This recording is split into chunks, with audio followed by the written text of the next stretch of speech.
Maayong buntag natong tanan. Akong awhagon atong mga kaigsunang bulanon o atong mga kaigsunang laing dapit na mo tan-aw sa live na duwa sa Kumong Bulanon 24 karong Sabado alas 3 sa hapon, no?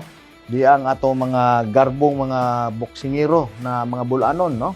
O di apod ang atong mga bisita na taga South Africa o taga Indonesia na mo makigsangka sa mga sa atong mga yanong bulanon ng mga boksingero o naapod atong special guest na si anak ni Manny Pacquiao, si Eman. First time diri sa Bohol na moduwa siya, no?